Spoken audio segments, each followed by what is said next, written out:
സ്റ്റേജിന്റെ opposite media എല്ലാവരും ഒന്ന് സ്ഥലമുണ്ട്. ഒന്ന് ഇറങ്ങിയേക്കാൻ വിനീതമായി അഭ്യർത്ഥിക്കുക. മാധ്യമങ്ങൾ താഴെ ഇറങ്ങിയേക്കാൻ വിനീതമായി അഭ്യർത്ഥിക്കുക. സ്റ്റേജിന് താഴേക്ക് ഇറങ്ങി ഞങ്ങളോട് സഹകരിക്കണമെന്ന് വിനീതമായി അഭ്യർത്ഥിക്കാനാണ് പ്ലീസ്.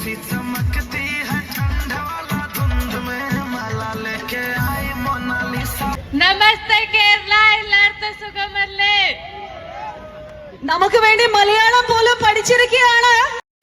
അതെ അതെ, എത്ര വലിയ ത്യാഗമാണ്. കുംഭമേളയിൽ വൈറലായ വടക്കേ ഇന്ത്യക്കാരി മൊണാലിസ എന്തുമാത്രം ത്യാഗമാണ് നമുക്ക് വേണ്ടി സഹിച്ചിരിക്കുന്നത്. നമുക്കറിയാം, ഇതുപോലെ എത്രയോ കുട്ടികൾ നമ്മുടെ കുടിലുകളിലും വട്ടപ്പാടിയിലും ഒക്കെ ഉണ്ട്. അവരെ ഒന്നും നമ്മൾ കാണുന്നില്ല. ഇപ്പോൾ ബോബി ചെമ്മണ്ണൂർ 10-15 ലക്ഷം മുടക്കി ആ കുട്ടിയെ കോഴിക്കോട് കൊണ്ടുവന്നു. ഇത് ആരോടോ ഉള്ള വൈരാഗ്യം തീർക്കാനാണെന്ന് നമുക്ക് ഏവർക്കും അറിയാം. കഴിഞ്ഞ വർഷം പുറ്റിങ്ങൽ മീനഭരണിക്കും ഇതുപോലെ മാല വിൽക്കാൻ വന്ന നക്ഷത്രക്കണ്ണില്ലെങ്കിലും സൗന്ദര്യവും ഐശ്വര്യവും നിറഞ്ഞ ഒരു കുട്ടിയെ നമ്മൾ എൻ്റെ നാട് എന്ന പ്രോഗ്രാമിലൂടെ കേരളത്തിന് പരിചയപ്പെടുത്തിയാണ്.